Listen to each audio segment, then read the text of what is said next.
Shahid Khan slept on the concrete floor of his tiny basement office for 3 months straight.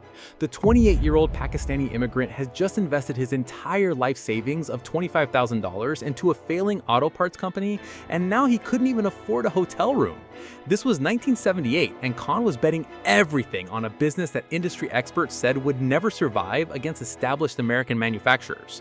How does someone go from washing dishes for 16 cents an hour to becoming worth $4.7 billion? In 1970, 18-year-old Shahid Khan arrived in America with exactly $500 in his pocket and a mechanical engineering acceptance letter to the University of Illinois. His parents had scraped together every rupee they could find to send their son to pursue the American dream, but Khan quickly discovered that $500 wouldn't last long in Champaign-Urbana. Within 2 weeks of arriving on campus, he was completely broke.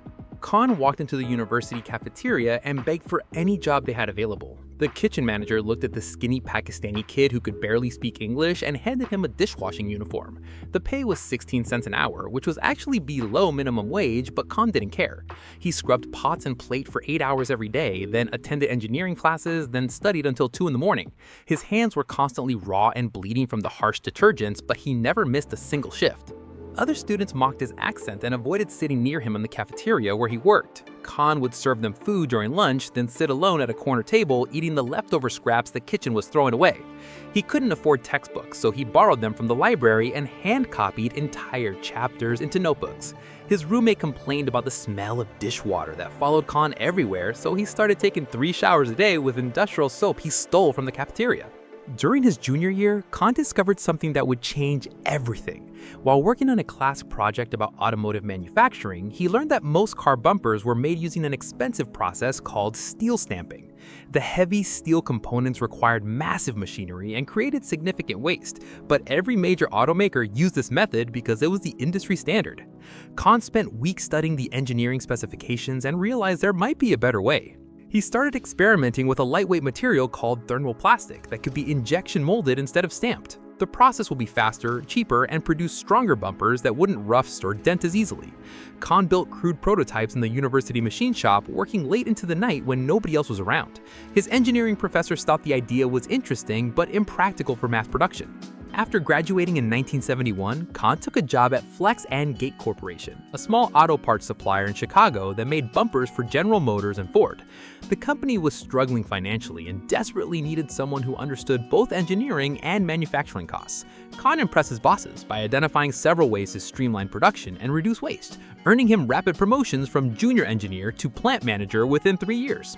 But Khan wasn't satisfied working for someone else. He had bigger plans for his thermoplastic bumper technology, and he knew FLEX-N-GATE's conservative management would never take the risks necessary to revolutionize the industry.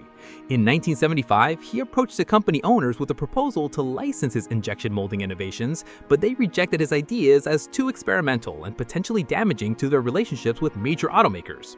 The rejection stung, but Khan wasn't giving up. He spent the next 3 years saving every penny from his plant manager salary, living in a tiny apartment and driving a beat-up Honda Civic that barely ran.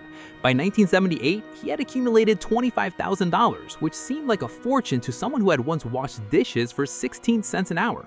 But Khan was about to discover that $25,000 wouldn't go very far in the automotive manufacturing business.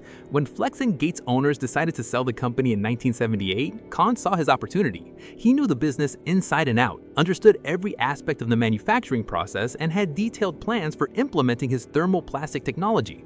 The asking price was $50,000, exactly double what Khan had saved. Banks refused to lend money to a Pakistani immigrant for such a risky venture, especially when established companies like General Motors were developing their own advanced materials.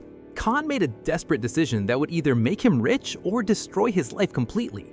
He convinced the sellers to accept his $25,000 as a down payment, with the remaining $25,000 due in 6 months. If he couldn't pay the balance, he would forfeit his down payment and lose everything he had worked for since arriving in America. Khan signed the papers knowing he had bet his entire future on 6 months to turn around a failing company. The first 3 months were absolute hell. Khan moved into the basement of the FLEX-N-GATE facility because he couldn't afford rent anywhere else. He slept on a thin mattress on the concrete floor, surrounded by boxes of inventory and the constant noise of machinery upstairs. There was no shower, so he washed himself with a garden hose in the back parking lot every morning before the employees arrived. Khan worked 18 hours a day, 7 days a week, handling everything from answering phones to operating the manufacturing equipment personally. He had to lay off half the workforce because the company couldn't afford their salaries, which meant Khan was doing the jobs of multiple people while simultaneously trying to find new customers. His hands, which had once been raw from dishwater, were now cut and bruised from handling metal parts and operating heavy machinery. The breakthrough came when Khan finally convinced a small regional automaker to test his thermoplastic bumpers on their pickup trucks.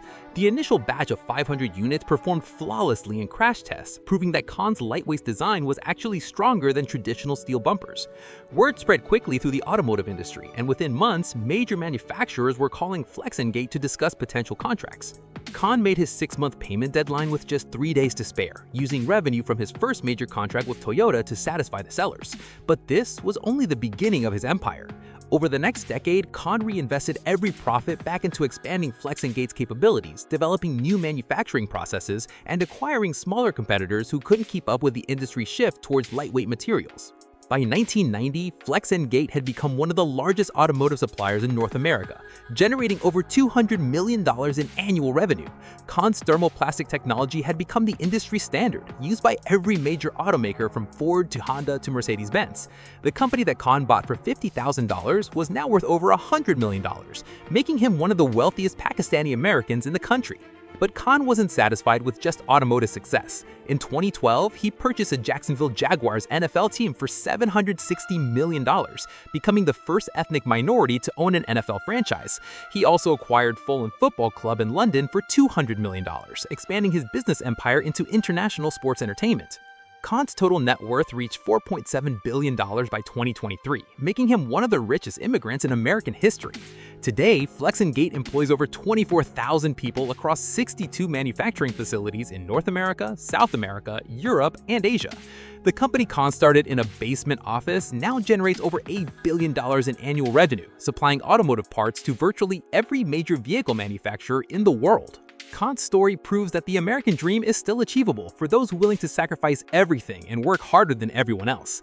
The man who once left on concrete floors and washed dishes for 16 cents an hour now owns palatial estates, private jets, and professional sports teams. But Khan still remembers where he came from, establishing scholarship programs for immigrant students and investing heavily in manufacturing jobs in economically disadvantaged communities. His journey from dishwasher to billionaire remains one of the most inspiring examples of what's possible when determination meets opportunity in America.